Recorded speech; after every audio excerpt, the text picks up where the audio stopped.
Hey guys, and welcome to the Info Arcade Podcast, Info Castcade. This is our special E3 post-coverage podcast. This is Jaden speaking to you right now, loud and clear through the mic. And with me are two very, very important VIPs. We paid them lots of money to be here, and by lots of money, we wrote them a blank check and then tore it up in front of them. This is Nate. And I am bereft of my bag of chips, thanks to the man sitting to my left, and now the man sitting to my right is doing a Dio pose. Blake. It was like 4 takes ago. I know it was. And he's still doing it. It's retroactive. I'm not doing a Dio pose anymore. Every pose that you do is a JoJo pose. It's so funny when we do a pose. Can I just say it's so funny when we do these podcasts because we're just never satisfied. We want perfection all the time, and realistically, nobody's listening to this. And if you are, we're glad you are. But seriously, why? Why did you just call our audience nobodies? Are you saying I'm a nobody? Are we Kingdom Hearts villains? Maybe. Dun dun dun. I mean, that's a perfect lead-in. So there was no Kingdom Hearts at E3. Yeah, we are doing our post E3 coverage, and we have a lot to talk about. But let's dive into some surprises real quick. I don't want to go into detail about them. Sure. One thing that surprised you. Go, Blake. I was surprised there was no Kingdom Hearts 3 this year. Okay, let's talk about that for just a second. They showed a trailer during E3. Apparently. They didn't talk about it. There's no release date. It wasn't shown at any of the conferences. It was just posted online. It was online. shown during. It was showed on the YouTubes. Much like a whole bunch of other stuff. Yeah, there's been a lot of stuff that wasn't announced during the conference. We have some of it written down. Yeah, I guess we'll just throw out the Kingdom Hearts 3 trailer. Nobody cares about that franchise anyway. Yeah, right. I mean, that game's never going to come out just like Cuphead. It's not like 4 Final Fantasy games have come out in this span. I better take that back. Hey, Nate, what is your biggest surprise that you... Or what was the biggest surprise that you liked? I was surprised that Blake was surprised that there wasn't a Kingdom Hearts 3 trailer. Oh, I'm surprised by that as well. Yeah. And that's our surprises. So... Thanks for calling the Info Arcade Podcast. Bye. And moving on to our next segment. Thank you guys for listening to that really long and drawn-out conversation about our surprises at E3. But seriously, guys, we have a very in-depth show for you. We're going to talk about what we're surprised. That's why we put we're not going to list everything in detail as to what happened. We are going to talk about stuff chronologically as to how they happen. But we're only going to talk about stuff that we, in fact, care about. That isn't to say that that's all that you care about. Go and take a look at all the stuff that was announced during E3 if you wish for the full, because this is our second take of doing this, and my God, we only got halfway through, and the first take we did was 2 hours. Yeah. So we're shortening this. We're sorry, but this is going to be short. We only captured 2 hours. Ish. What was the total time? It was like 2.5 hours, and all we got through was Bethesda. Yeah. We got through EA, Microsoft, and Bethesda. And it took 2.5 hours. But now we can actually get this going. You want to talk about the Battlefield DLC. So let's start with EA. Okay? Yeah. Because that was the first conference that happened, and there was a lot of hype around it because it's the first conference. Everyone, you know what that feeling is going up to E3 and you guys just feel like really excited and yet really nervous and anxious about what's to come because you don't know what to expect. I mean, you hear rumors and see fake leaks for weeks on end, and then the day arrives and it's E3, and you turn on that video and you see the lights and you see the brand E3 pop up, and the lights go dark and an image pops up on the screen. And what do we see? I see my interest going away very quickly as EA spreads across the board. Okay, but seriously, I'm sorry. Nate is not a big E3 fan, or not no, E3 fan, E3 EA fan. I'm not a huge EA fan. They have fine games. E3 just doesn't start for you until Xbox. Nothing really here for me, so I'm probably going to be sitting here, and they're going to judge me for getting my phone out as they talk about various Star Wars. No, we have a little bit more to talk about than Star Wars, so good for you, Nate. You get to listen to all of it. Yeah. Go ahead and get out my phone. Hold on. So real quick, guys, we're going to cover this pretty promptly. I'm going to try to go over the big details. This wasn't the first thing that EA showed, but it was the first thing that really caught my eye. Battlefield DLC. Guys, Battlefield has been a huge hit. Battlefield 1 especially has been really doing very well online. Like, it's getting a lot of players constantly. A lot of people bought their season pass and their DLC, and they announced a new DLC. What is it called, Blake? What? What is the Battlefield DLC called? Something Czar. Something Czar. Yeah, in the name of the Czar, I think. In the name of the Czar, that's what it is, and it's about the Eastern Front in World War One. Yeah, all right. I'm very excited about that. I like the fact that they said they're bringing that entire front of World War One, that entire half of the story, to the puzzle, and the fact that they're doing night maps. I know you guys don't play Battlefield, but Battlefield is one of my favorite games to play in my free time. So definitely a fan of that. And then, do you guys hear that? Hear what? You guys hear it? Sponsor Eagle! No, hold on. Do you guys... Guys, no, seriously. Do you guys hear that? Do you guys hear that in the distance? What? It sounds like a car roaming down the highway. Vroom. Vroom, vroom. Vroom, vroom, vroom, vroom. Is it a Porsche? It's freaking Need for Speed. Oh, it's not a Porsche? No, we're not talking about Forza. I was many really Jack and hoping Cokes that there have would you be a had? Porsche Because that you you were are announcing very right into now. this. Like Forza did? Nope. But no, for real, guys. Need for Speed? Okay, can we... I know you don't care, Nate. And Blake, I know you're like, eh. Blake's just tired. He got 3 hours of sleep last night. Poor... Put everything not the I only could one, into you the know. first go, Ooh, and I don't my. want to talk about it again. Why didn't you get I 3 talked hours to of my- sleep, Nate? Who's the lucky lady? Oh, yeah, you know, it's my hand. It's good. And on to that, Mine? speaking of hands, Is she you have to Chinese? see the hands that crafted the masterpiece that is Need for Speed. I mean, guys, It's an interesting name. Need for Speed looked really good. It looked like a Fast and Furious movie put into a video game. It looked good. Yeah. I mean, we saw some really fast, high-flying action sequences. I just have to say, I played the last Need for Speed that they did on Xbox One and PS4, and I was really not a fan at all. But this new one looks really good. I know Nate Nate didn't tune in, but Blake, you saw it. What are your thoughts on Need for Speed? It went fast. There's a story. I haven't seen the movie, so I don't really have an idea. That's Fast and the Furious. See, Yeah. that's how good and how close it looked to the movie, is he's confusing it with Fast and Furious himself. That's impressive. Yeah, Fast and Furious, Most Wanted. Here.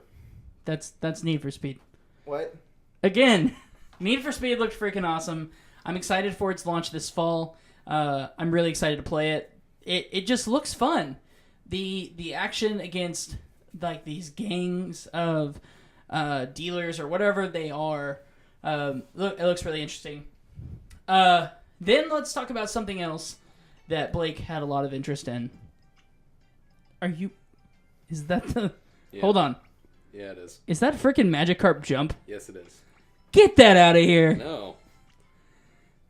Get Look at that. no. Look at that. I just got 49 coins. What level are you? 25. For the love of God, get it up! No. Okay. Here, how about this? I'll turn it on to silent for you. That'll I'm make just me gonna- very I'm happy. just gonna wait until you guys are done. Okay. That sounds great. Just make sure you jump real high for me. No, don't worry about it. I'm gonna train. This is going great. It's been a long day. Hey, so A Way Out. What? That was a very innovative game. Blake, I know you have something to say about this game. Now you're playing Pokemon. Can we at least wait till Nintendo to start playing and talking about Pokemon? Sorry, we're talking about, what are we doing? Oh, it's such comedic timing. Oh, man. I love it. So, A Way Out is an EA original game, Yes. which means it was proposed by a smaller studio and then taken on by a bigger one, Yes. right? Probably. Anyway, the unique thing about this game is that it has a unique twist on couch co-op. Blake, what do you have to say about A Way Out? It was made by the guys who made, Brothers Tale of Two Sons. It was made by the developer of Brothers Tale of Two Sons. It's a split-screen game. It's about right. Is all you have to say about it for real? Yeah. I mean, I thought it was interesting, but I mistook it for a game where you just constantly escape from new and differentiating prisons each time, so... It was kind of just like it's just a story game, and I'm sure it'll be a good story You guys game, do but I'm realize just like, that A Way Out is up for like 5 of the awards from the E3 show, right? Well, And I mean, you those only are have- just, whoever's watching a show. But yeah, it does look good. But I don't know if I'd say award-worthy necessarily. It looks good, though. So here's what I drew from the game. Yeah. So, for all of you at home, if you have seen it, I'm just going to refresh your mind. A Way Out is a game about two gentlemen who are played by two separate individuals, whether online or via couch co-op. And it is constantly split screen. You can constantly see what the other player you're playing with is doing when playing out the entire story. It's about these two guys who try to escape prison, and they try to go right all the wrongs, or all the people that have wronged them, by any means necessary. Very much like Uncharted. Very high action. It looks really good. Like, out of the few games in this generation, there have been very few that allow for couch co-op to this extent, and I'm very excited about it. Like, to be able to play a full campaign or full story with the quality of A Way Out, I think it's really spot on. I recognize what you're saying, but again, it's just kind of fizzled for me. I don't know why. All E3's press conference, like, up until Battlefront, just kind of, it was for me. And then, of course, there's Anthem, but Anthem, we're just talking about it in this section because it was first mentioned. Yeah. I think it belonged more in Microsoft's than it would there. Mm-hmm. Okay, so let's... Is it an exclusive, or...? It's not an exclusive. It's on all consoles. Yeah. Okay, so we can talk about it here. I think that's fine. Oh, yeah. They showed more at the Microsoft bit, but... You guys want to talk about Anthem real quick? Let's talk about Anthem. Let's talk about it, and then we can talk about Star Wars. Yeah. So, then we saw a tease of Anthem, and then they announced that it would be shown in 4K on the new Xbox Project Scorpio, which we didn't have a name yet, but now we know is Xbox One X. We'll get into that once we get to the Microsoft portion of this segment. But they showed a quick teaser, and then we got a lot during Microsoft conference on this. What did you guys see in Anthem that made it really exciting for you? What really stood out? Well, to me, it looked like there was this post that I read on Facebook that sums it up perfectly. It looks like it's BioWare, right? Yeah, it's being made by BioWare. It looks like BioWare took Destiny and Crysis and just slammed them both together, which I think could be pretty cool. Like, it was very reminiscent of Destiny for a few people, and I can see why. Though, for some reason, I guess I'm the only one of the group who doesn't see it as a direct competitor. But it's it definitely looks interesting. I want to see more of it, but it just looks like a fun adventure game, and I'm very curious onto like how much of an extent allows customization to your robot, and how much you can actually explore like how big the world is. Because if it's 4K, cool, but if it's like half the size of Skyrim or something, that'd be bad. Yeah. So we just I'm looking forward to it, but we need to see more of it. Otherwise, it's just going to be kind of... And they said 2018 on that, right? I believe so, yes. Okay. So, 2018 launch for Anthem. Blake, what did you see out of Anthem? They got robots that can fly like Iron Man, and they shoot good. Shoot good? I think Blake is exhausted beyond means at this point. I didn't have much to say about Anthem the first time around. I don't have much to say about it now. There's not much to say. I didn't really look at it that closely. It looks fine. It's a BioWare game. I'll probably give it a shot, but... Okay. So let's talk about something I know you were interested in. And no, I'm not talking about Star Wars Battlefront. I'm talking about what happened right before the Star Wars Battlefront... the Star Wars Battlefront segment of the EA show. A certain lady in a certain dress walks out. Well, see, when you set it up like that, it sounds weird. No. You were excited about... A woman with a very spiffy dress walked into her dress cantina. Looks like a... It looked awesome. Her dress was all done up like a... damn it, what's it called? What are they called? Not Rebel Aces. I forget. Whatever. You're talking about the commandos in the new Star Wars Battlefront game? Canon, I guess they're called commandos now, but previously they were called something else.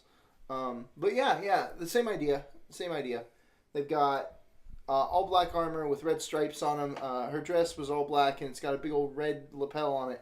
And it looked really nice. They did a good job with that costume design. Yeah, I agree. One of the things that really stood out to me about it was she came out almost in character. Yeah, she came out all forceful, and then she had a character shift as she shifted into herself. Yeah, so it was very abrupt. her name is Janiana Gavnikar. Sorry if I pronounced that wrong. You did. I'm sure I did. Anyway, so she is like pretty much comes out on stage in character with force and just says, I am Iden Versio of, the Commando Squadron or whatever the name is. I can't remember. Oh, Inferno Squad. There we go.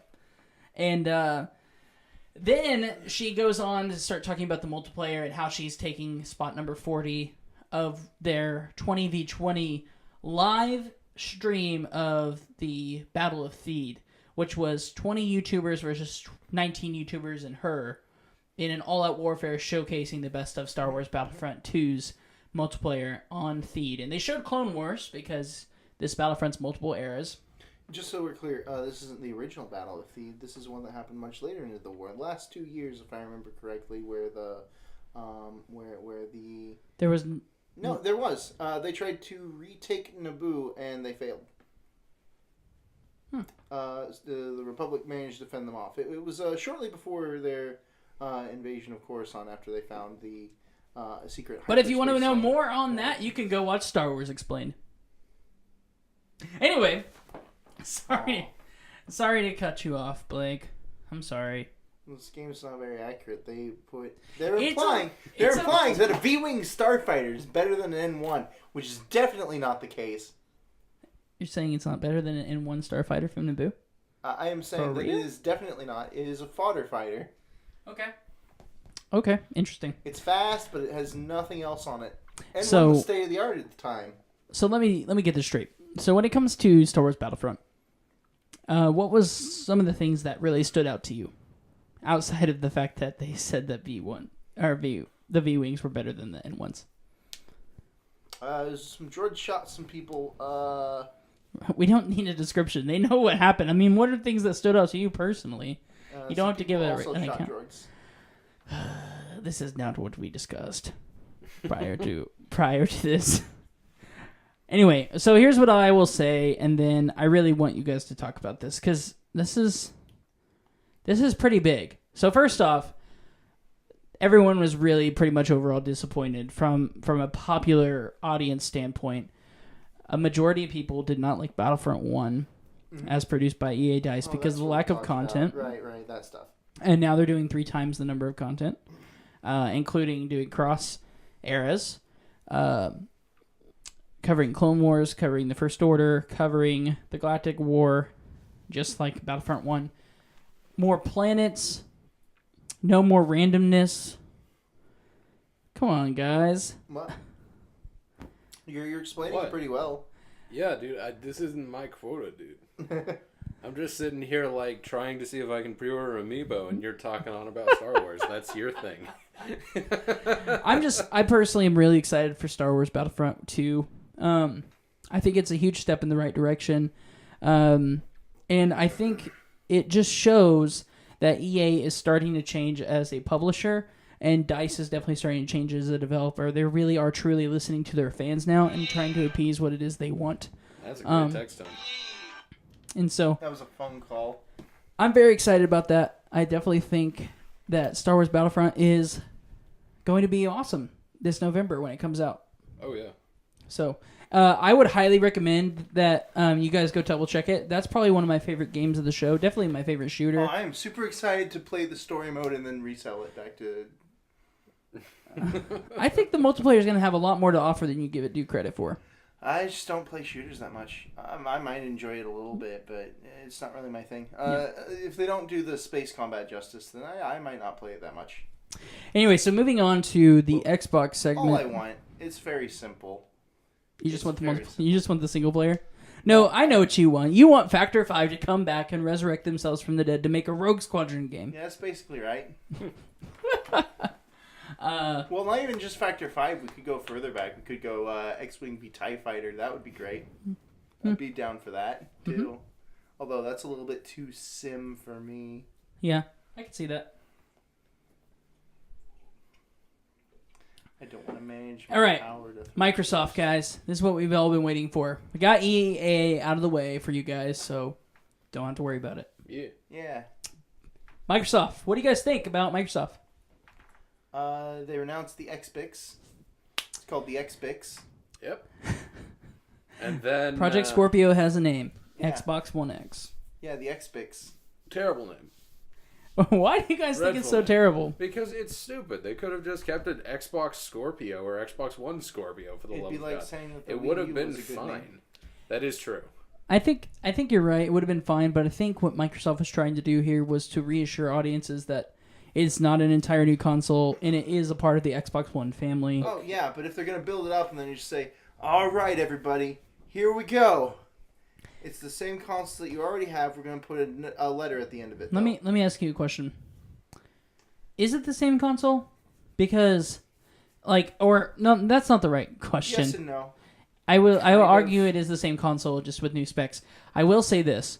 Is it something that they hyped up, or was it something that we hyped up and YouTubers hyped up?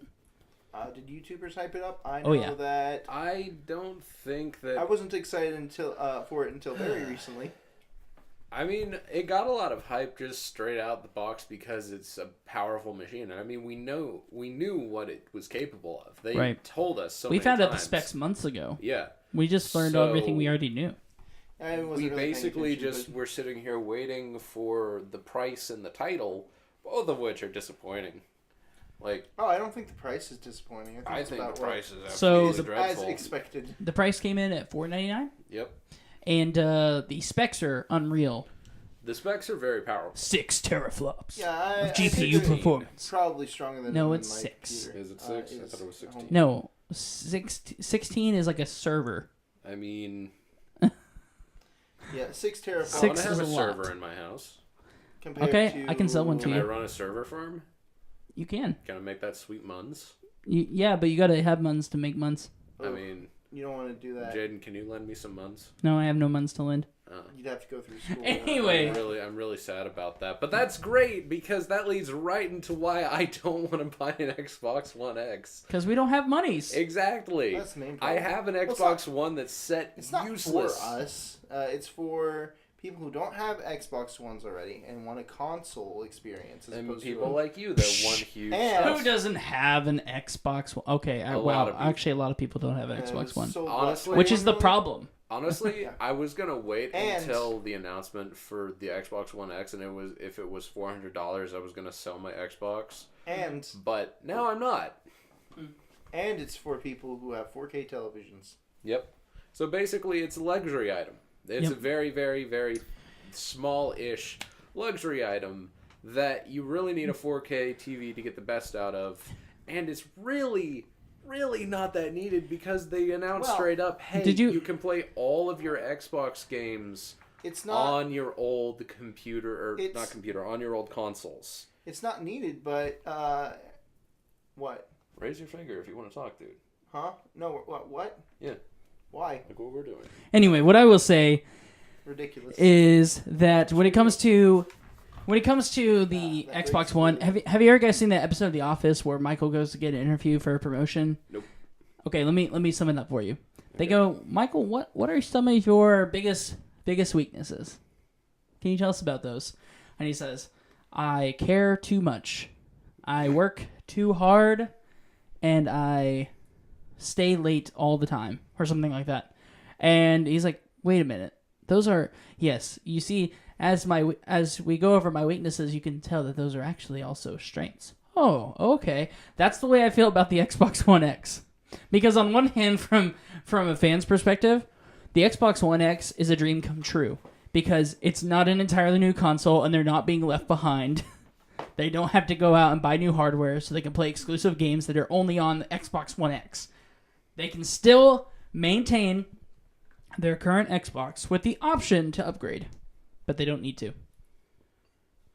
So the weakness is also a strength, which may actually play out to be a very ineffective sales method for Microsoft. I mean, Yep. if we discussed this too, if you go into a store, you walk into a big box store and you see an Xbox One S, $249.99 to the left, And to the right of that, you see an Xbox One X at $499. What would you buy? I'd buy the Xbox One X. Xbox One X? Yeah. Okay. I would buy the cheaper one because if it works, it works. Yep. I'd buy the more expensive one because it has better specs and will run games better. Okay. But then you also need a 4K TV to really enjoy its picture quality. Who cares about the picture quality? It runs better. Okay, I'll give you that. But so does, you do know that the Xbox One S also has a SSD drive in it, and it also has faster load times. Sure, but not as much as the X does. Okay. So you would justify that $250 price increase? Yeah. Okay. I do not think. Not to mention, if they're going to do VR, they're going to put it on the X. But And they didn't didn't do even any announce VR. it. They didn't even announce VR. Well, they didn't announce VR this year. And I don't know if they ever will, because think about that. If they announce it next year, what does that look like to them?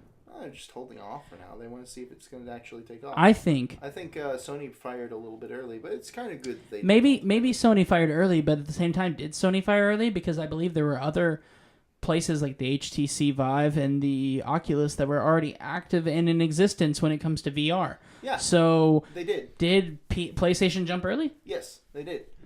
Because honestly, those were niche console things. They were trying to get the technology into a larger audience than that. That's great. They made the cheapest version of VR out there. But yeah, they fired too early. If they would have waited a year or two for the technology to just, for the PC to go like, yeah, we're going to give this a shot and, refine the games a little bit, refine the technology a little bit. It becomes a little bit cheaper than Sony can announce its new console. It's a little more powerful, and then release this the next year. I think more spread out would have been better for them ultimately. What happens, though, if Microsoft comes out next year with VR? Does it look like they're 3 years late on the VR train? Kind of. No. That's what I think. I think it makes them look like they're really late to the party.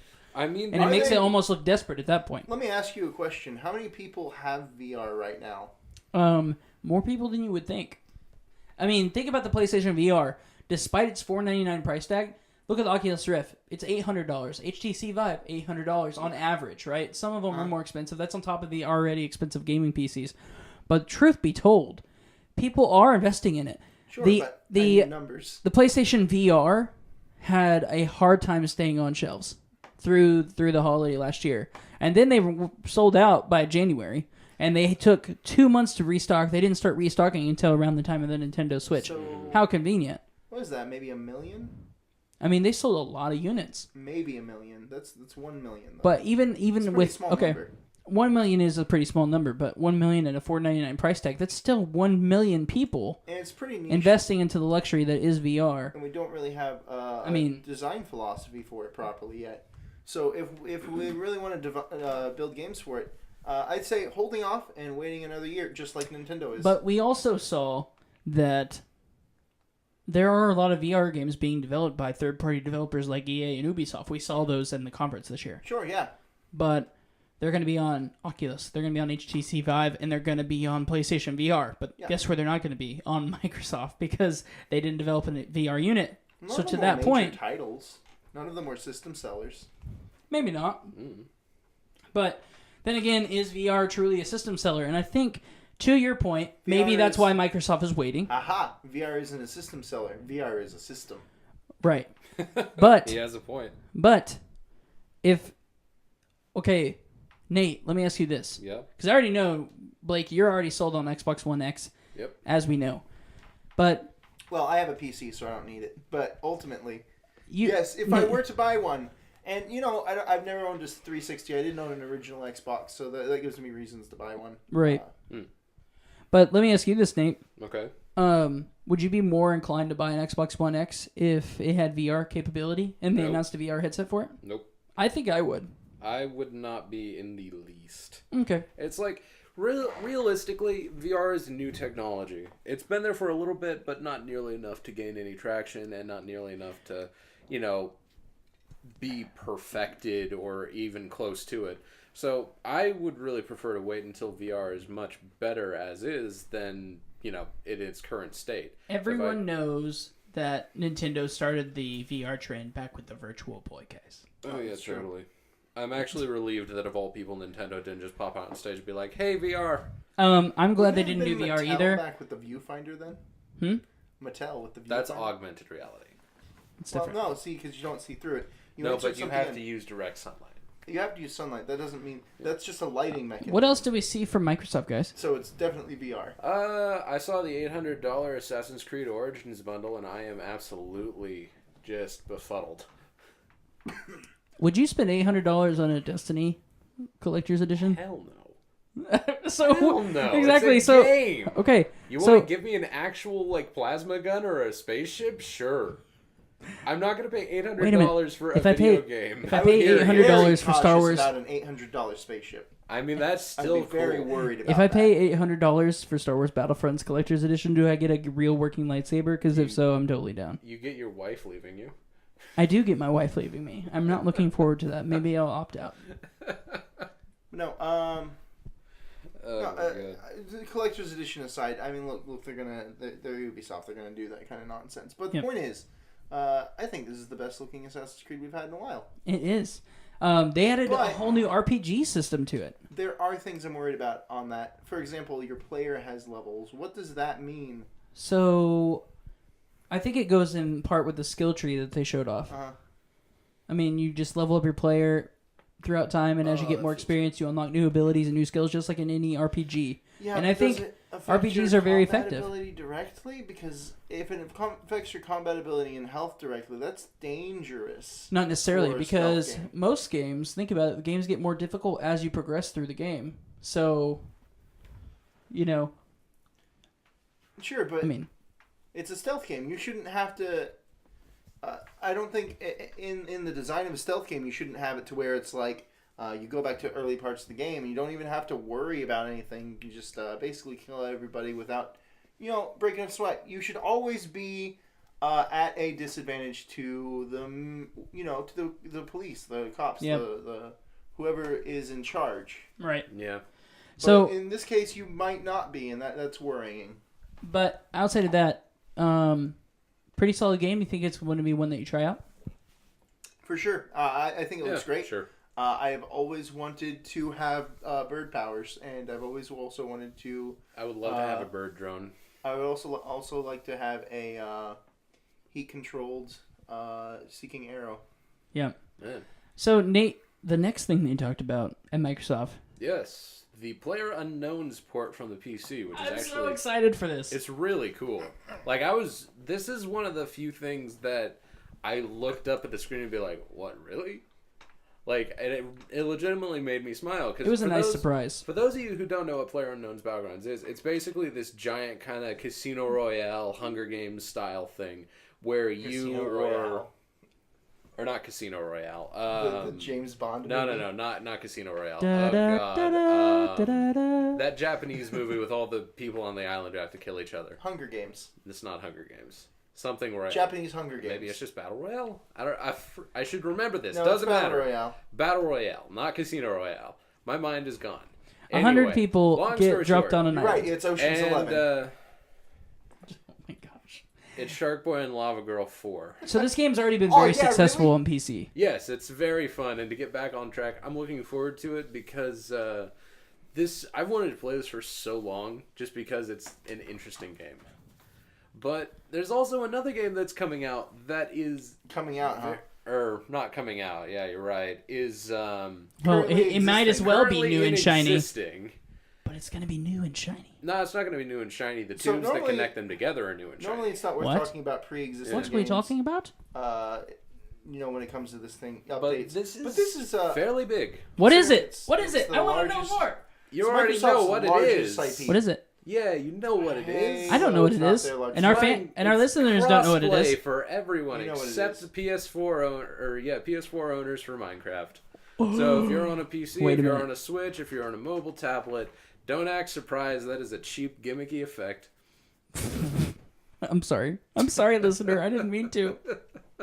But no. But yeah, it's super cool. So basically, everyone except Java users on the computer, so like the OG original Minecraft program, and PSN users And can Legacy, For now. reconnect. Legacy. And legacy users can connect through whatever device they have. So if you're on a Switch, you can play with anyone who's on a tablet or on not 360, on a Xbone. Or if you're on an Xbone, you can play with everyone who's on a tablet. And if I'm really lonely, I can pull out my phone and play on my phone and my Switch at the same time. Oh, yeah.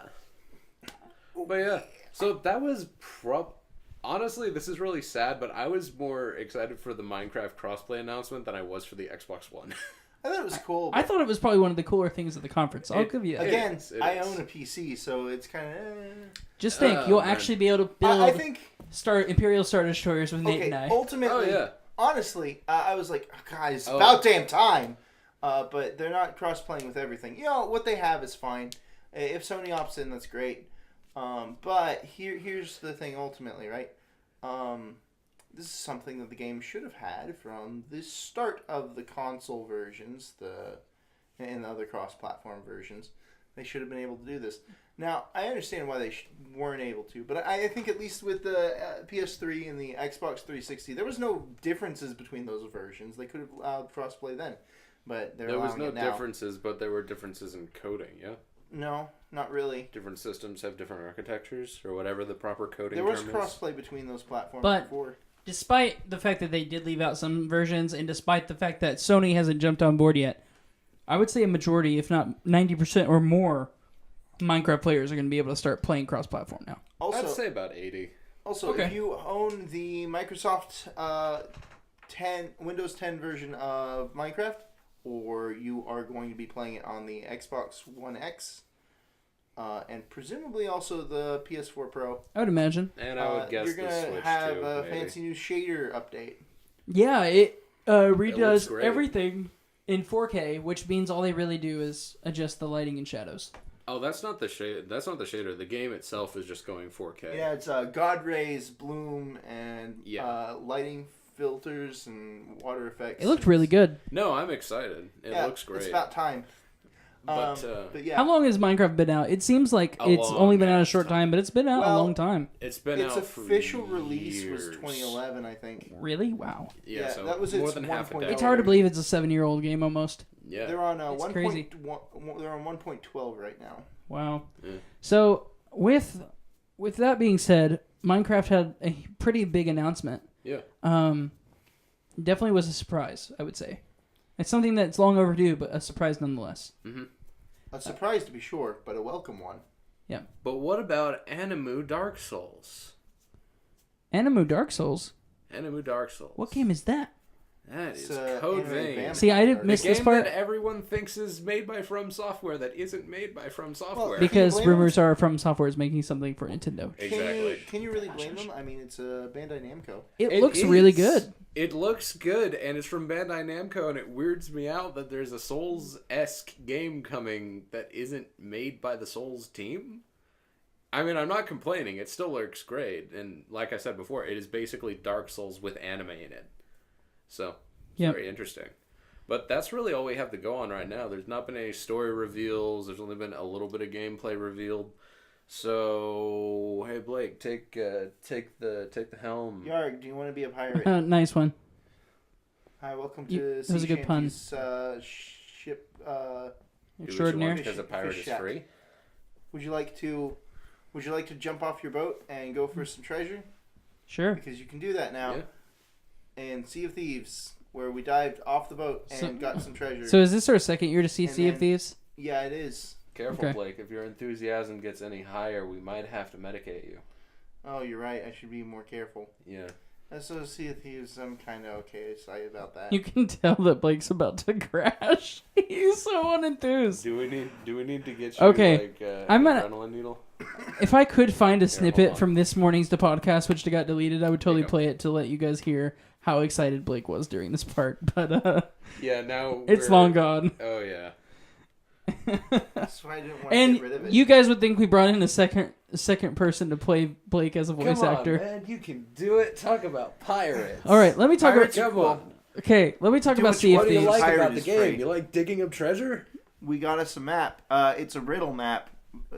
Shows us where a treasure chest is. It's all locked up in locks. And so they showed riddles in the game, which is cool. So we sail to the map. We know it's full of precious booty. we dig up the box Wait, whoa, and whoa, whoa, open whoa, the whoa, box and Hey, fight off some skelly Blake, mates. I And have a then question. we say, You said booty, like Twin Tail booty or like treasure booty? like the new head of Nintendo's Buddha Craven. Oh no, we talking like Rainbow Mika booty. Oh, dang. Dang. You're So, going Vocaloid? Sea of Thieves, What? they're doing an alpha, What? correct? I don't know. Sea of Thieves is doing a beta test or an alpha, outta right? here. Anyway, Open Yeah. alpha? Street Fighter. I don't care. What do you guys think? Are you picking this one up on your PC or Xbox One? He is. I'm No. definitely picking it up. Yes. I said that last year, and now they just made me want to really, like, a lot more. Maybe, yes. I'll try it. They have a alpha you can sign up for. As soon as I get my PC fixed, I'll sign up for it. Yeah. But if we're not picking up Sea of Thieves, we are picking up one thing. Well, And that's something we've been waiting so damn long for. Well, not just you, everyone. Everyone. Hey. The past 5 years. Hey, look at that. It's the Cuphead. Cuphead. We're It talking actually about has that. a release Cuphead. date. I told It does have a yeah, release date. September this 29th. year. How did they actually do it for 3 God, years finally. and get away with it? Guys, do you realize that we're going to get to play Cuphead for a month, and then we get to play Mario Odyssey a month later? Oh yeah, it's gonna be fun. It's going to be awesome. This is going to be a good autumn. I really like it. It's going to be a good fall for games. So, Cuphead looks exciting. It's a 1930s cartoon style platformer Like / boss rush game. I'm excited for it. Yeah. You know what else I'm really Well, it's excited not about? Boss Rush anymore. You know what else is really cool? What? I mean, it's cool that they're designing video games based on really ancient cartoons. But you know what's even more exciting? Playing ancient video games on your Xbox. For example, the The Atari OG 2600. Xbox titles through backwards compatibility. Yes, Oh, they announced that that's less exciting than what I Xbox said. One will now support Xbox OG backwards compatibility, which is Hooray. huge. Woo. What game did they announce first? They say Crimson Skies. Yeah, I like that. Okay, can I imitate what Blake did earlier? Yeah, please. Crimson Skies! Oh my god, guys, Crimson Skies! I'm so pumped. He was so excited. He was, and now he's He like was dying. I just feel really sitting bad. there. Blake, Just do we sitting here in do the we need to lay- corner. let hugging you a lay pillow. across the couch and like have you tell us about your feelings right now, or would you Yeah, fall I asleep? like that, Here, hold on. actually. Here, wait a minute. So Here, let's do go that. on. Let's talk about my Go and lay feelings. across Maybe the- maybe Let's this talk will about my help. feelings. Go ahead You and lay know, across the so couch. lately I've just, felt kind of sleepy. I haven't slept in a few days. Good night. Okay. You're not Well, you're not getting your this couch is, back. This is a two-man podcast. No, don't worry about it. I make this my couch. Ouch. Are you awake yet? You can do it. You're very warm. I'm kind of taking out. Okay. You're actually not that bad. Hey, So- before you pass out and into the oblivion, we need you to talk to us about other things that aren't Oblivion made by Bethesda. You mean like Morrowind? No, not like Morrowind and not like Skyrim either. Like Elder Scrolls Online? Not like Elder Scrolls Online. You mean the card game? No, we're not talking about the card You game. mean the VR re-release? No, we're not talking about the VR re-releases. Oh, so you mean the Switch re-release? No, we're not talking about the Switch re-release. I'm really confused then. You mean, guys, it's the one thing you haven't named yet that happened at the Bethesda conference. Everything else you pretty much Oh covered. shit! It's the It's not Wolfenstein either. Games Club. Oh, God. Yeah! Get off! Get off! Get off! It only took 10 guess attempts, but we have a winner. Ding ding. I forgot. Are you awake now? I said I was talking about that. Yeah, because nobody else wants to talk about this. Yeah, so Bethesda Creation Club. I have no idea what the heck that is. I'll tell you what the heck it. You do know what the heck it is. Actually, I really mod don't because I support. didn't watch this part. I told you what it was. Okay. You told me what it was, but that was earlier. That was like so many hours ago. I don't know. Oh dear God! All right, look. All right, let me lay it down for you. Let me lay some sick beats down. I need you to come on, give me some sick beats. All right. Okay, so here's what's Ladies going and on. gentlemen, let it be Yo. known that you can't Yo. hear beatboxing on any other Creation podcast. Club lets Nah. you make video game DLC as a mercenary programmer. Wait a minute. You can be a programmer for hire? Yeah. Does Bethesda actually pay you? You can be Ronin. Does Bethesda actually pay you? So here's how the system works, right? A lot of people, when it was announced, it was a short trailer, poorly explained. They knew it wasn't going to go over well. Ultimately, here's what we're looking at. These are not paid mods, as was expected previously. So you're a mercenary for free. No. But these are paid somewhere between mods and DLC. Basically what they did is they said, okay, so we're going to have a program where we develop new updates to games for in-house, and it can be purchased off of the Store. Bethesda store. Yeah. Nice. So basically, you and they allow you to apply temporarily. So let's say you have this really cool idea, right? You're like, man, you know what would make a lot of money in Skyrim is if I sold horse armor that doesn't actually protect your horse. So you pitch this idea to Bethesda. You show them some work that you previously done. It has to be completely original, though. Nobody's ever done horse armor before. Cool. So you get your horse armor submitted. You make the horse armor. You give it to Bethesda. Bethesda sells the horse armor to players who really want it. It's huge success. Lots of money is made. Did they at least split the money with you? Split with you, yeah. Oh, okay. Cool. So it's like pretty much what every other third-party developer's doing for games. That's not true. Nobody else is doing EA this. Originals, Ubisoft's doing something. Nobody's doing this. Maybe not this particular thing, but they're doing game ideas. They're doing video games. Everyone has an indie studio. This is not an indie studio. This is sort of like you want to make a DLC for a game. You want to make a mod. You're a mod creator, let's say, for example, right? You've made mods before. Mods are free. You can't charge for those. They're always going to be free. There's not an effective way to charge for them. So what you do is you go up to Bethesda. You make some mods. And you're like, I have this idea for this real great mod. And you know what? I want to continue being a mod in this community, but I can't support myself while doing that. So I'm going to try to see if I can get a paid mod. It's going to be my best project yet. You submit an application, you make it, people buy it. Okay. You make money. Can I ask you a question? Making mods for that game. What up? What mod would you make for Skyrim today? If you could make any mod. Man, considering this is going to be mostly for console versions, if I was to make a mod for Skyrim, it would be the ability to build your own house. Actually, no. Better yet. All right. So here's what we're gonna do. Minecraft Skyrim edition. Oh wait, they already did that. No, we're gonna do it the other way around. Skyrim Minecraft edition. Oh crap! I want this. So you can use your pickaxe to mine mountains down, and you could get resources and use it to build objects. Oh my gosh, those are two of your favorite games combined. I've spent. How much money would you pay for that game? Well, I spent over 1,000 hours between the two of them, so $1. Yeah. All right, sounds about good. $2 maybe. Cash. Nate, what mod would you make for Skyrim? Make any mod. Let me see. There's actually a mod that I've wished made its way to consoles for a while, and I hope it makes its way to this. There's one that adds more diversity to the dragons in the game. I'd definitely just contribute to that, make some really weird dragons. Have fun with that. Well, they've I'm already gonna done make that. some Here's the really problem, weird right? crap. Because that's already a mod that exists, Oh yeah. right? So you But I would be wanna able to make submit even something more like of that. them.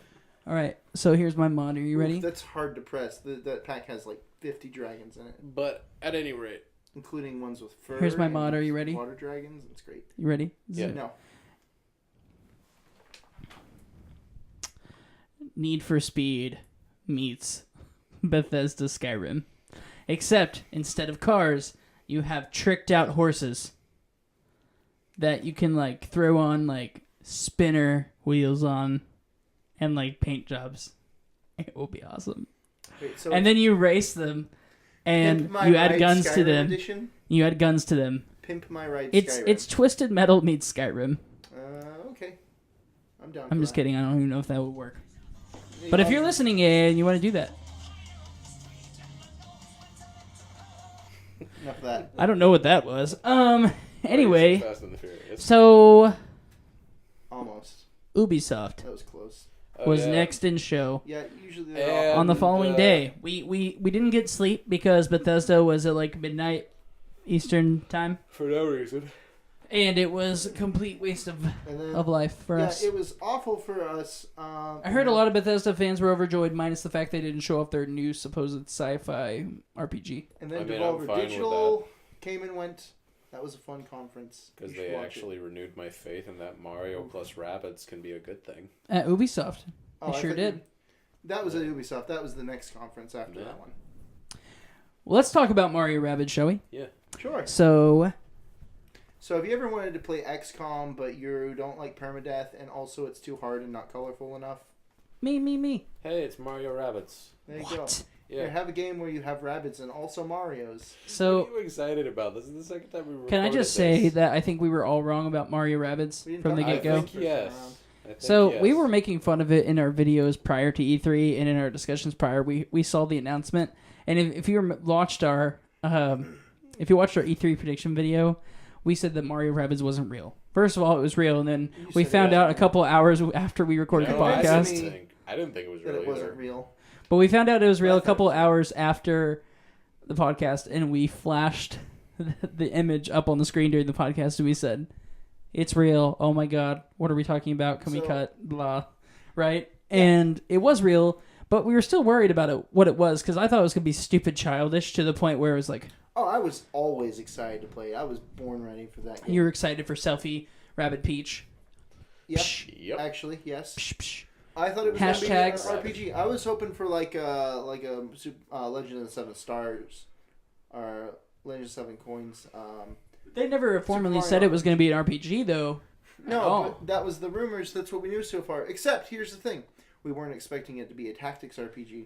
Laura Kate Dale said on the co-optional podcast the week before that it was going to be more like XCOM. And she was correct. It is almost exactly like XCOM. Wow. Yeah. I just want to know who Laura Kate Dale's sources are, because she's been right about everything. Apparently she's not the only one. Pro Jared also mentioned that his sources said the future. Yeah, I've known about this game for like a year, but I couldn't talk about it. Yeah. Absolutely. So, one of the things I definitely want to talk about moving on is sounds like, by the way. this next title also puts you in control of a pirate ship. Yeah, this one's a little bit more serious. You ever play Black Flag? But did you pick up Assassin's Creed Black Flag, but thought it would be better if it had less Assassin's Creed in it, as in no Assassin's Creed at all, as in it was just the sailing? Why? I think so. That sounds like a pretty good idea. So did Ubisoft. They were like, yeah, let's make a game that's Can I just say I don't like the name because it seems really cliche? I think that's what's charming about it. Oh, okay. Look, last time we got a pirate game was, and again, I will remind people, Sid Meier's Pirates. We have not had a game like this since then. True. Now, yeah, the Rareware thing seemed like it was going to blow over pretty well here into this territory, but the gameplay looks like it's going to be a bit different. This one was very ship-focused. This one doesn't seem to be a crew of 5 people working on a ship. This one seems to be each player controls a ship. The way the games are played is different. It looks like hopefully it's not multiplayer only. Hopefully we have like a single player mode to go through, but I don't know how they're going to pull that off. Either way, it looks exciting. We got 2 ship games. Both of them play very differently, but both of them look good to me. I'll be honest, I loved Assassin's Creed 3 and Assassin's Creed 4 Black Flag's naval combat. I really enjoyed it a lot. Enjoyed the hell out of it, actually. So when they said, hey, we're making a pirate-only game, I was like, okay, that's great, but I hope they add a little bit more to it than what they showed, as far as, like, I would love to see... They showed boarding, okay? But the way boarding was done, it was almost like an RNG. Like, it puts your stats against another ship's stats, and it just happens. I want to take control of my soldiers and, like, jump overboard and actually manually make that fight happen. I think that would be way cooler. The way they showed it during the trailer yesterday was not the case. It was kind of like a quick-time event that happened very fast. Except with the quick-time event you can control is just happening based on stats. So that was one thing that worried me. I wanted to see something a little bit more where I'm not just stuck to a ship. I want to go find treasure. I want to go do this. And that's where I think I'm excited about Sea of Thieves, because you get to do that kind of stuff. You get to go off your boat. Then again, this was just the reveal of Skull and Bones, and I'm sure they have plenty more to show us before it comes out in 2018. So Skull and Bones was Pirates of the Caribbean, and... Except it was only in India for the East India Trading Company. Sea of Thieves is Treasure Island. Thanks, Nate. You're welcome. Welcome back. Hey. Would you like to open stuff for the next game that I know you're excited for? Which one is that? Where are we? We are right here. So let me just start by saying, Blake and Nate, I told them, hey guys, I'm currently watching the Ubisoft conference on your way over here for the Sony conference, and they're like, oh, okay, good. And I had only seen up to South Park at this time, which looked hilarious because I was driving back from my family vacation, and I was listening and watching at the same time. Do not watch YouTube videos and drive, people. I do not condone that. But yeah, you do it. Yeah, me too. Let's talk about a less confrontational topic. Anyway, so there was that, and then I lost reception. I wasn't able to pick up any good data signal for a while to really watch the rest of the Ubisoft conference. And I asked you guys, I said, hey, is there anything good? Should I watch the second half? And you go, oh yeah, you definitely should. And then I saw why. And it was called Starlink. What is Starlink? Well, it shows like this very sci-fi based dogfighting game. Space shooting game. It's a space shooting game, and Space shooter. it looked cool. I saw a lot of different unique ships. I saw a really cool story concept, and Wait, there was a story? it looked like they were talking about how there were like these ancient bad guys taking over worlds. Yeah, they talked about that in the trailer. That sucks. Somebody should do something about that. Yeah. Guess what? You totally can by going to your local toy store or retail store and buying ship parts and building your own ship and putting it on their e-reader accessory. It's such a money pit. Sounds like a lot of work. Can I just have my homeowners association deal with it? Yeah, sure. It's a money pit to end all money pits. I will, but it's one of the money pits. It's like, okay, I know what I said about Skylanders. I know what I said about Amiibo. I know what I said about all these other toys as, like buy toys to play kind of games. And this one, I was like, shut up and take my money. I get to build a freaking spaceship model. It's cool. Miniature. It's so cool. Like, okay, I'm 26 years old, and I'm about to go buy spaceship toys to play Starlink. Like, it's gonna happen. Oh my gosh. Yeah. It's crazy. My wife's gonna kill me. You're 26 years old? Yeah. Oh. Dang. Cray. What an old man. I know, I'm right? old. Anyway, so when it comes to Starlink, Blake, I know you had a lot of thoughts on this. I really do, because you were like, oh my god, did you see it? Like, when you first walked in, I go, oh my god, I just saw this. Excited. And my reaction was, literally, I had to go pick up my jaw off the floor, because it was like I was like, oh, this is cool. It's space. Let me turn up the volume. And then I saw the controller with, like, the dock spaceship on it, and I was like, oh my. Like, I lost it. It's weird. And I love But you're going to buy it. Probably. I'm going to buy it. Well, we'll see. It matters on a couple things. First of all, if it's multiplayer, this is a lot of potential for abuse. They could just become another Konami. It could be another pay-to-win thing, for sure. Yeah. But at the same time, I'm very excited about it. What if there's some co-op features? What if our ships have different abilities? And you can change ship parts in the middle of battle. They talked about that and showed that off in the trailer. Anyway, that was it for Ubisoft, right? Well, not quite. What do you mean? Was there anything beyond what we just talked about? So there was something that was pretty good. What was it? Although there can't they be any. lied. It was a little bit evil of them to lie like that. Yeah, it was probably evil too. But at the same time, wouldn't you say that it was kind of a good thing that happened? Like that they did that? A little bit. I'm done with this Beyond Good shtick. and It's Evil Beyond Good and Evil. 2. Prequel number 2. Yeah. Pre-sequel number 2, Deus Ex. Yay! They did the thing that Red Dead did that pisses a lot Beyond of Good and people Evil off. is 0.2. Guys, I'm not gonna lie. When I saw this trailer, I about lost it because I didn't know what it was, but it looked so gorgeous. And I didn't, honestly, we haven't played Beyond Good and Evil, but we're really considering doing a Let's Play of it on our channel. Or maybe at least trying to play it before this game comes out in 2018 because, oh my god, guys. It looks good. so good. I mean, it has a fan base that has strived for, what, Huge fan base. 13 years? And a monkey, he had a gold hand. He pimp slapped a giant pig. A literal pig, I mean. Like a talking pig, but it's a literal pig. It's a pig man. It's a man pig. Dude, not like the one from Manhunt 2. it was almost everything I This want one from a didn't have really a big cool fluffy sci-fi knees. game. Now, if we could only see gameplay, because it was a really It was cool all cinematic. trailer. Oh, yeah, but I'll here's give what you was that. surprising about it.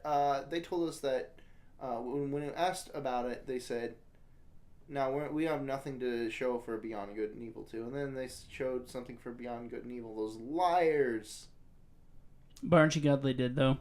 Aren't you glad that Yeah. it's something A little Cade bit. states? Yeah, it was a big surprise. And we talked about this. Like, it's so unfortunate that a lot of things just get announced before E3 and that they're not surprises like there used to be. And yet, we had one of the leaks are biggest awful. surprises I hate we've had in a leaks. long time with Beyond Good and Evil, too. So, very excited to have seen it. Honestly, I think that's why they put Mario plus Rabbids in front. They front-loaded it with that because they knew it was leaked. Yeah. Yep. And I agree. I think they're like, yeah, let's just confirm this and get it out of the way. But then they wanted to set the ground for their partnership with Nintendo, and they showed their loyalty to Nintendo for this entire season of the Wii and the Wii U. Like, what a beautiful thing, though. This whole thing. The conference started with somebody crying because Shigeru Miyamoto gave them a compliment, and then it ended with somebody crying. Yeah. And then a bunch of people got on stage and also. I mean, it was definitely it's very genuine. We'll get back into which our is not final thoughts on something E3, expected but to say I about really Ubisoft. liked Ubisoft's conference. So next was PC Game Show. Right. So nobody else watched it except me. Yep. Probably maybe 12 people other. I haven't seen anybody online who did it. I would say maybe 4. We got more information about some other shows. I imagine Day 9's fans probably watched it because he was hosting. But anyway, so 2 games I want to talk about real briefly here. There's a lot more cool stuff that happened there. But Lone Echo, which we had a trailer for last year. It is a space game. It is a space game with VR. It is a space sci-fi game with VR that has multiplayer, which this is a pretty big deal. This could actually be the kind of thing that I'm looking for. An original IP, full VR. It looks like it's a full game. It doesn't look like it's the tech demos that we've been seeing up to this point. I mean, even something like Eve Valkyrie, which is the thing I've wanted to play the most. I mean, that's still just a demo, and basically everything else that's been announced so far is just ports. This is the first full game that I've been like, yes, this is an experience. This is something worth having. It's got a unique mechanic to it. It's that one where you move yourself with your hands, right? It's about fixing a ship in space, and there's aliens, and it's pretty cool looking. Second, Age of Empires. This was their big reveal from the show. They had a couple other exclusives, but their big thing was Age of Empires re-release. Now, I know what you're thinking. Age of Empires. Who cares? No, this is historically important for a lot of reasons. Age of Empires was released 20 years ago. Wow. That's a long time ago. Yeah, that was a long time ago. And I like RTSs, so the fact that I heard that from you that they're making another one actually kind of excited me. So Now, here's the thing, right? Age of Empires is almost a lost game. Yeah, you played 2. did they even have it on Steam? Well, no, it only exists in CD-ROMs. Oh, okay. So I need Windows CD-ROMs 95. expire, so the chance of finding... Yeah, we're talking about 95, right? Chance of actually being able to play that game is slim to none. That was my Windows So, here's 98 what they did. startup tone. I don't even The guy who 98. originally worked on Age of Empires, the developer for Age of Empires, original guy, He's still alive? yes, He's making came on games? stage. He worked on Age of Empires. It's completely redone. It's got new features. It's been rebalanced. It has online play now. So when you say redone, this is a complete remaster of the original. It's a complete redux. It's been Wow. remade. Reimagining. Redux. Not reimagining because it's still mostly the same game, but also the soundtrack is completely new as well. Instead of doing MIDI, now it's recorded orchestral music. Oh, wow. So this is pretty exciting. Actually. When is the set release date? I mean, this was kind of a surprise to a lot of people. So is it something that's pretty far out, or is it something that's coming sooner rather than later? Correctly, it's coming sooner rather than later. Interesting. I just need to remember what the date is. Let me get my remembering device here.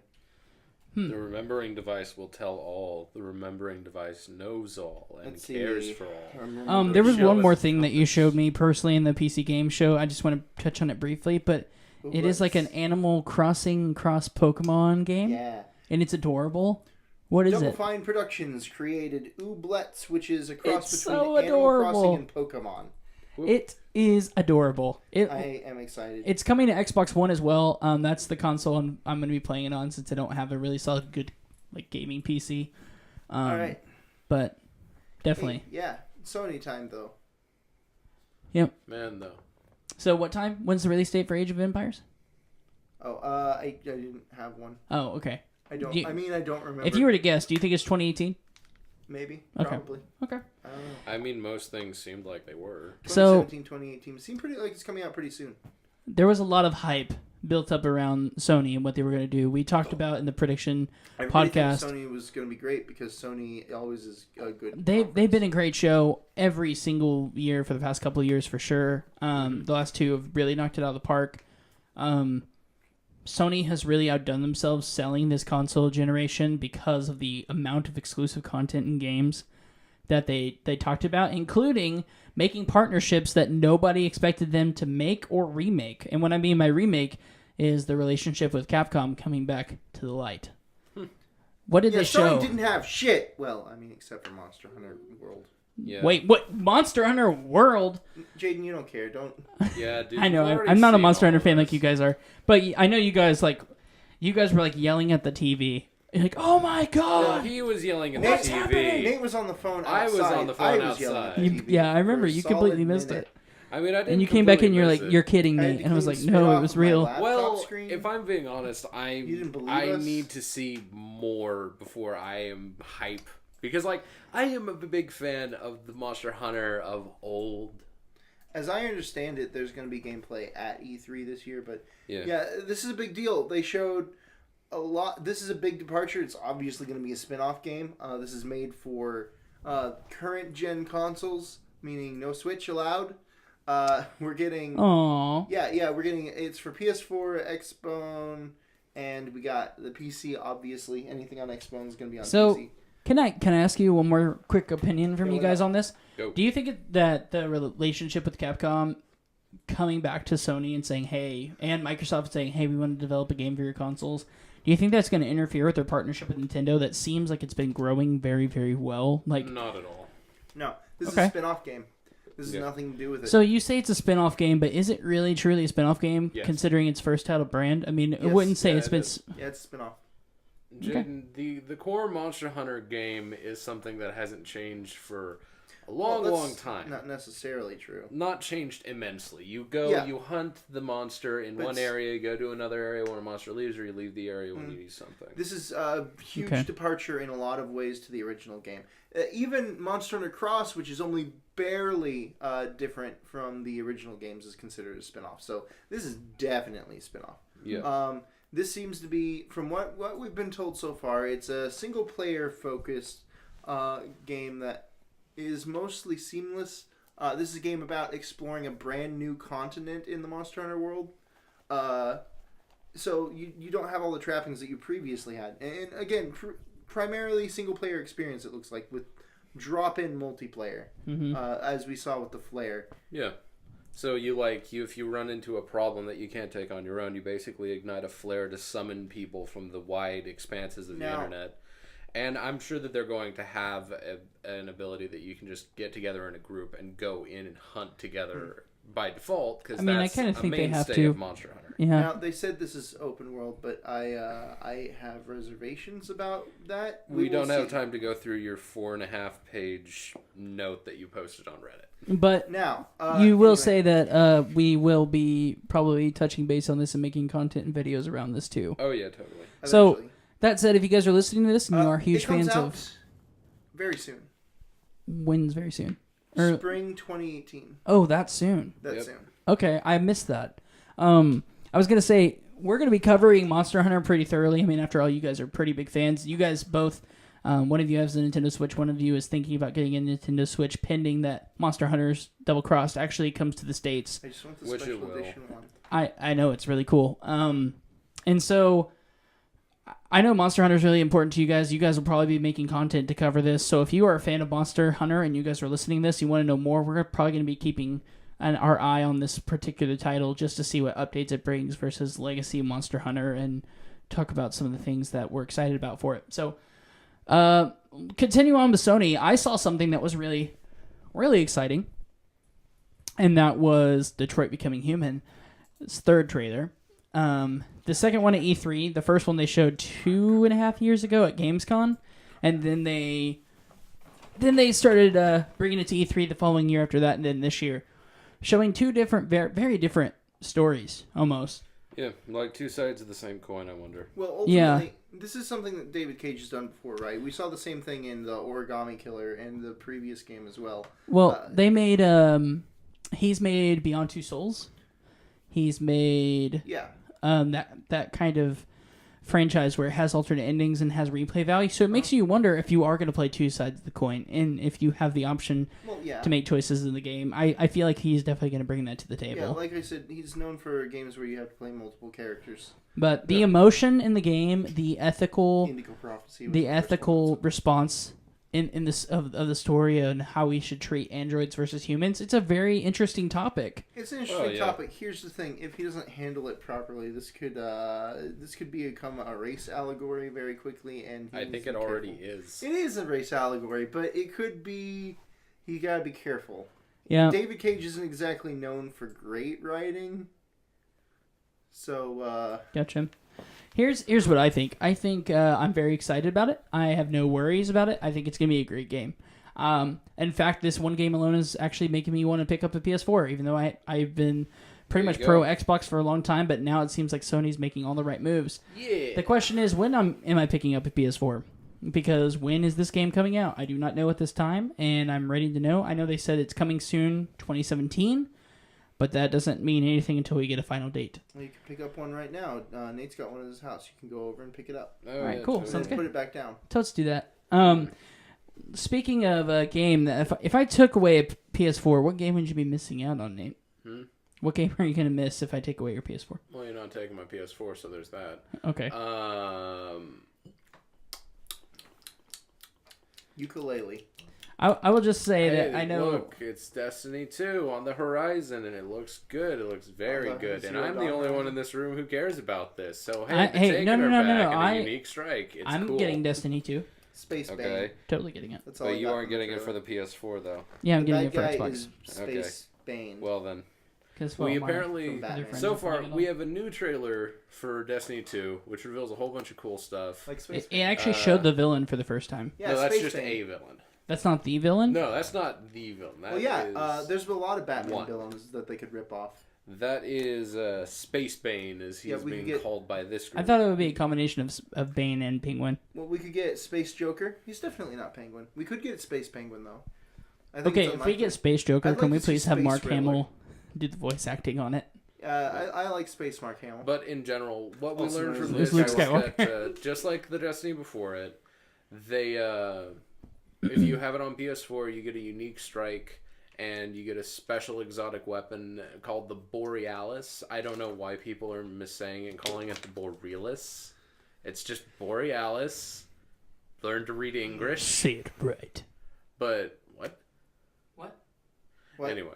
So yeah, no one else cares. Move on to something that I actually found out. Can in I the tell a really Also nobody cares. hey, can I tell a really funny story? Sure. So, during E3, we were giving Nate a really hard time because he decided he was going to basically look at his phone during the Sony press conference, and he goes, "Oh, that's it. Sony wins. Sony wins." And Blake and I are like, "Wait, what is he talking about? Oh, yeah. What is he talking You'll about?" see, And he see. wouldn't tell us. He's like, "Nope, you're gonna see it. Oh, nope, you're gonna see it." And they decided to not show any of it. So this actually apparently. wasn't in the press conference, but it Not was at actually all. announced right before, and we completely missed it until during the press conference. Yep. And- Undertale is getting ported to the PlayStation 4 and the Vita. And Undertale is a huge indie title. Mm-hmm. Wait, it's coming to Vita? Yeah.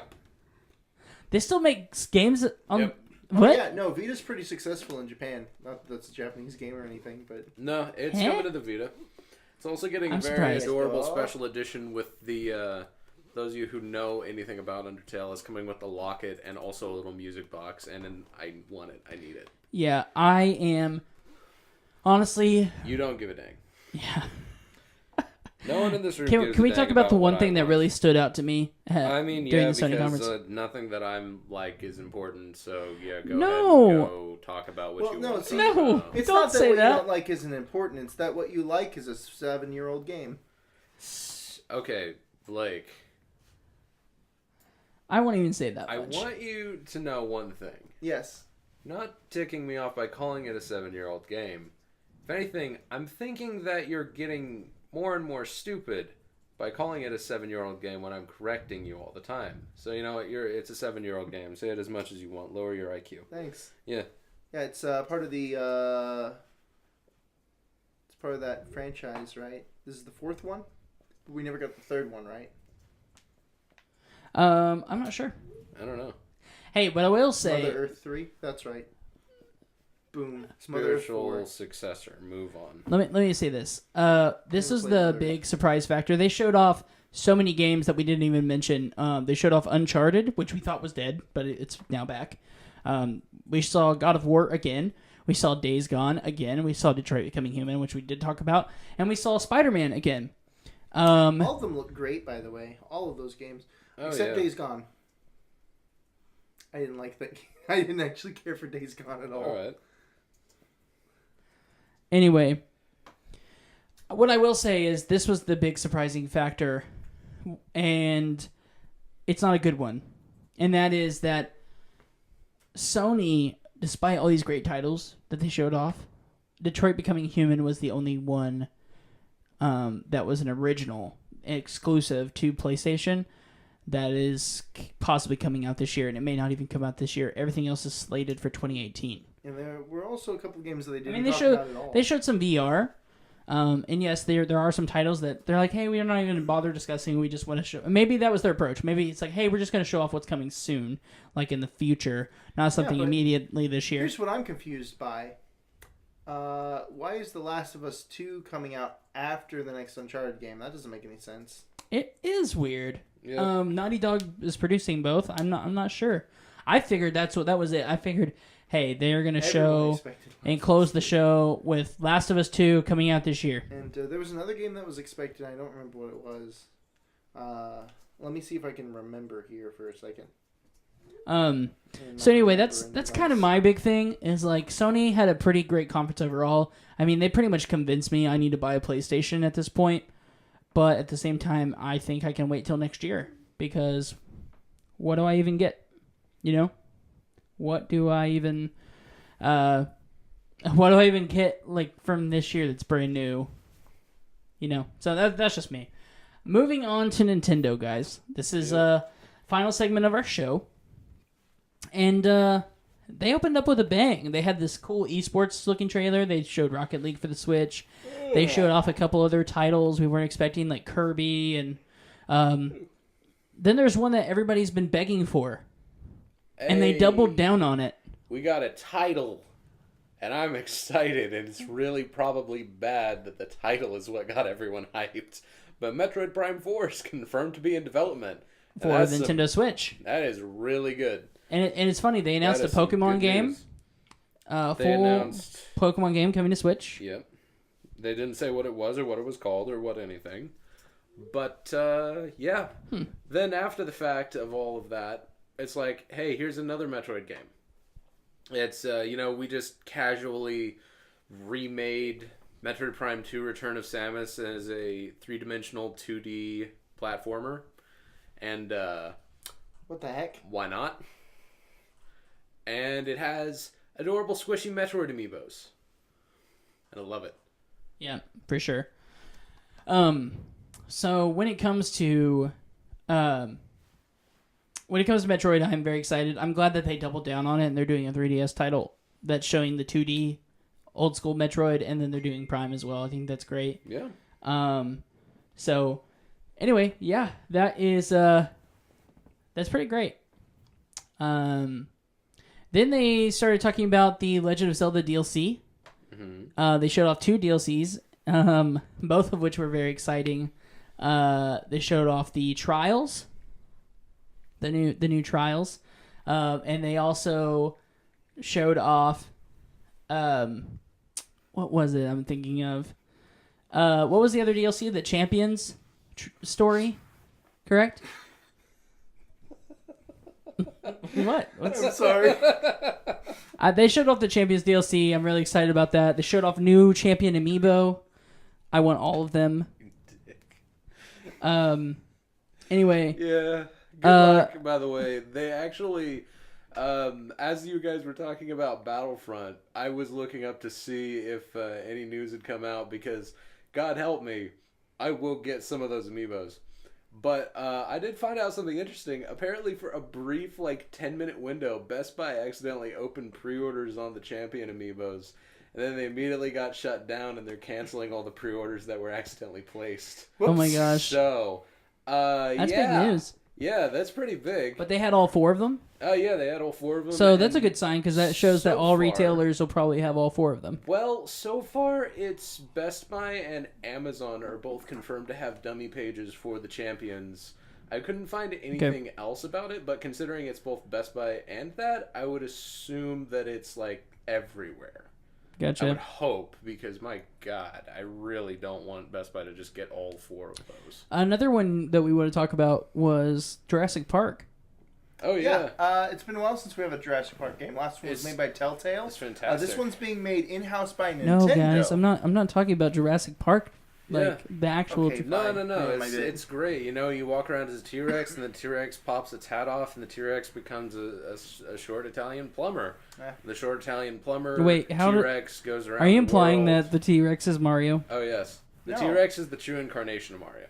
That's why he and Bowser never get along. So it was funny. I the whole reason I brought the Jurassic Park thing up, and the whole reason Blake went on his bit so that I could run it was Per Schneider from IGN tweeted I'm gonna today. hold that against you. I know. Why? I'm probably gonna he's probably gonna avenge that. So Per Schneider tweets, I wonder if Universal Studios doubled down with Nintendo on their relationship with them, seeing that Jurassic Park made E3. I thought that was hilarious. That was probably the tweet win of the day. So thanks, Pierre. We appreciate that. But yeah, so Super Mario Odyssey. We saw features of the hat back in January, but we had no idea that the hat could possess anything and anything, Yeah, we like saw- anything and It's everything. actually a really Saw a cool bunch of functionality. Cool Yeah. new features about this game. We also saw Mario's gameplay. now Kirby. Yep. We also No, saw a actually, bunch of really Nice. cool. Actually, I don't know if he's worse or better than Kirby. Would you call eating is like- someone and then consuming their power to be worse than temporarily mind controlling them? Well, this is a little bit different, right? This is more like what they. I guess we'll find out when Kirby comes out. I mean, yeah. What'd you say? This is actually more like what they did in a later Crash Bandicoot game where you could just take control of enemies. Oh no, Nintendo would never copy Sony. Sony always copies Nintendo. Man, it's the other way around. Maybe, probably not. So you thought, sir? So we thought. Yeah. Anyway, yeah. So Super Mario Odyssey. I think the biggest surprise out of Super Mario Odyssey wasn't even just the hat; it was the release date. Oh, yeah. Earlier they said holiday 2017, and we got a release date of October. Oh, yeah. Guys, That's some we good stuff. get to play it like a whole 2 months sooner than we thought. Oh, yeah. Like what I was planning on putting on my wish list to get from my parents or my wife. Yes, I am a 26-year-old who still gets video games for Christmas from my parents, but I'm not ashamed of that. I'm just saying. No. Okay, let's move on. Anyway, what I'm saying is I will probably be getting that long before. Like, I'm probably getting that at launch. I can't wait. I need to play Mario. I gotta play it. I'll save Xenoblade because they did say that Xenoblade was not actually pushed to 2018 like some rumors confirmed. It was actually staying in the holiday season of 2017. Yeah. And so, yeah, very excited about Ko-Fei-Fei. Oh, I'm sorry. I messed that up. I meant Super Mario Odyssey. You mean under the tweet. You mean Space Goat, Scroat? I love it. I'm so excited for Space Goat, Scroat to Scroat. I know, right? It's so good. It's totally not like someone just got into his phone and decided to digitally alter our script through an. Yeah, who would do that? It's totally not. You can't put that on the who typed the question mark in the teleprompter, guys? You know he reads everything He's been that on is his up phone there. this whole time. It's his fault. We're too poor to have a teleprompter. Also, that's not a lie. I was just quoting my favorite movie, Anchorman. Anyway, let me talk about the bad from. We talked about the bad from Microsoft. Oh, We yes, talked about the Xbox bad. One and Scorpio, or The thing that Xbox you One X. consider to be We bad. talked about Sony not having any releases for this year confirmed. Yeah. But I was really sad. And Nintendo, you sly dogs, you almost had us completely forget about it. Your conference was so dang awesome that we almost forgot you didn't announce Virtual Console Yep. at all. got through the whole thing and no one thought about it. We're like, oh my god, end. Metroid, oh my god, Kirby, oh my god, Yoshi Woolly World 2, oh my god. And then like 10 minutes after it ended, I look over at Nate and I go, Nate, but like, they didn't announce Virtual Console. They didn't announce anything about it. And we were just like, oh, you're right. Dang it, Nintendo, they totally didn't. And so... And then I was like, we have good stuff. Yeah. Anyway, so guys, what do you think about this? Do you think Nintendo is just like saying, hey, we're revamping all of this and the way you see Virtual Console will be completely different come time we actually announce what we're doing now? Or do you think that they're actually going to be not bringing it? Or do you think they're going to bring the traditional method? I mean, what's taking them so long to bring Virtual Console to Switch? I mean, they already said at the very start of the Switch's release they wanted to focus on newer games and games from the Wii U that were underappreciated. I think that's great. Beloved. I'll give you that, but here's my thing. Okay. I'm sitting here playing a port from Wii U, so if our argument is, hey, we need to make sure we get new games out there and quick, then they're totally killing it by bringing ports over consistently. I mean, almost everything has been a port up to this point. ARMS this week will be the first non-port original title. I mean, Breath of the Wild was technically not a port, but it co-released on the Wii U and the Switch.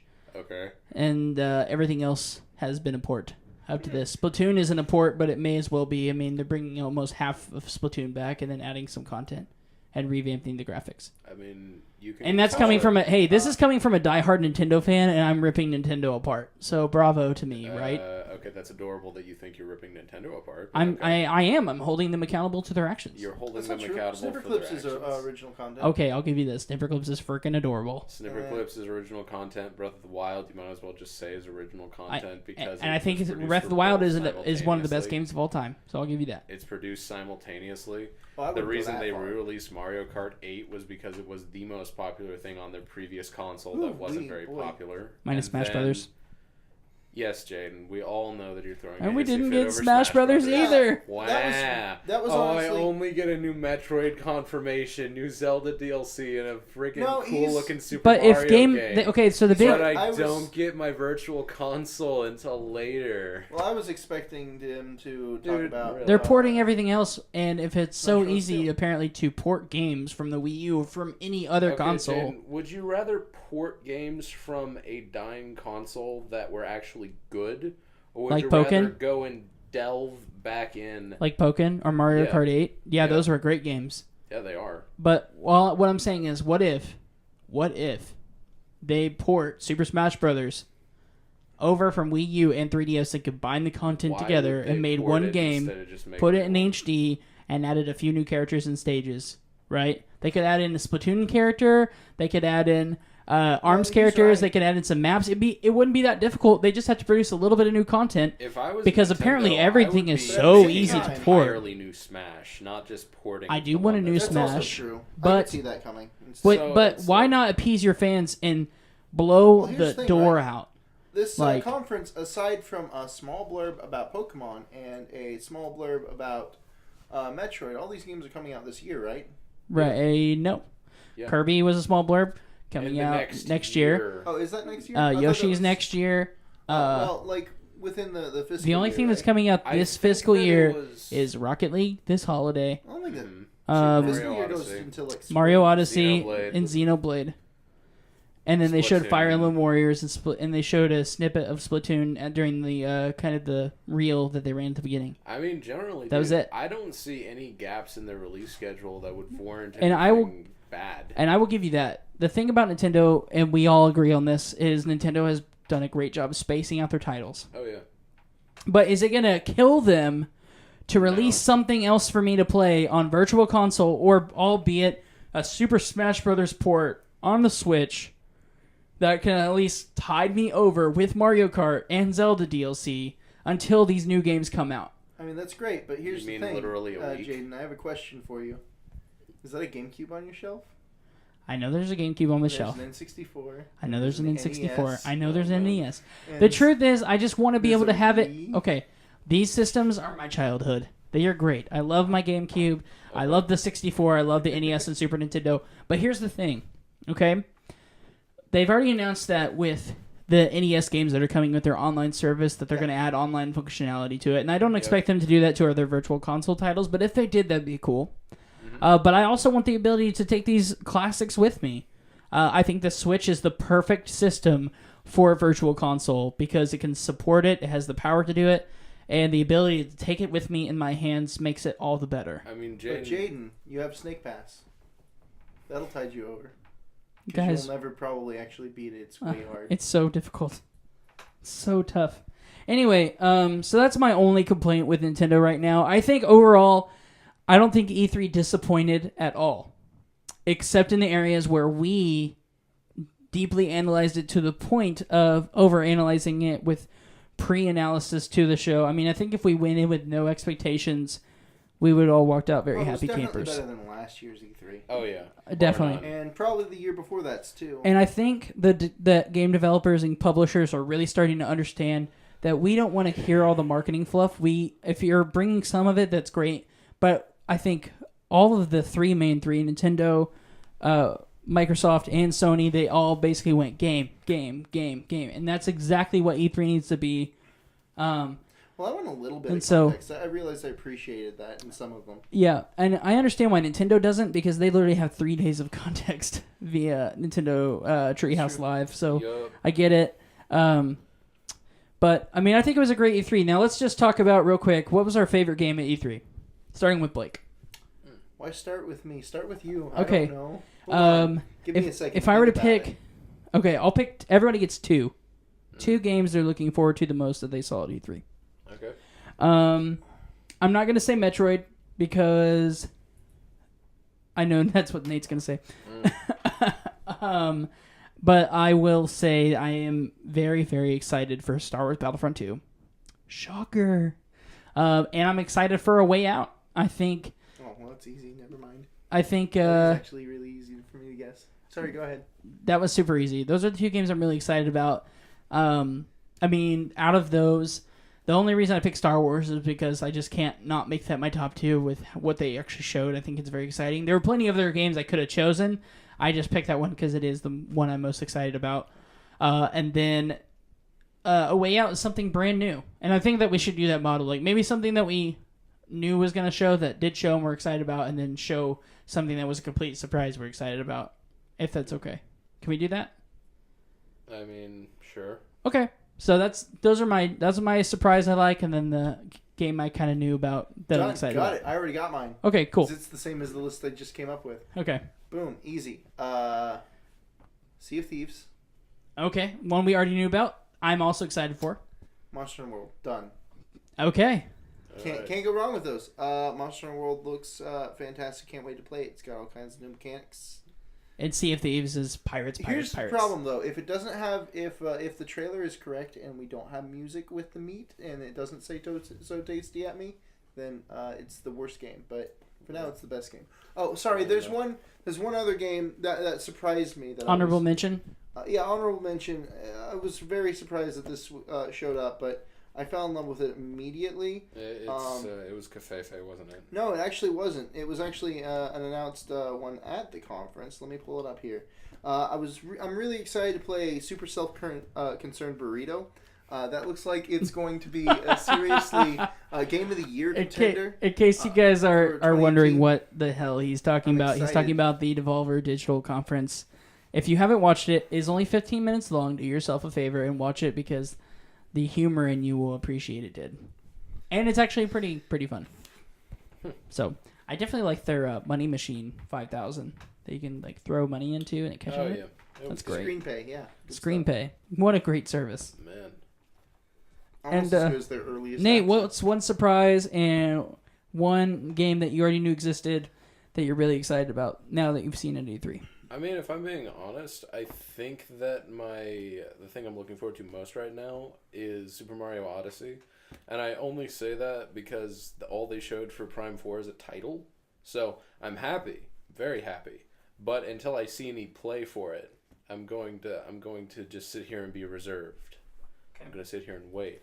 And I guess the thing that surprised me most, I would have to say, it actually happened in the middle of the conference. I was really surprised for Undertale.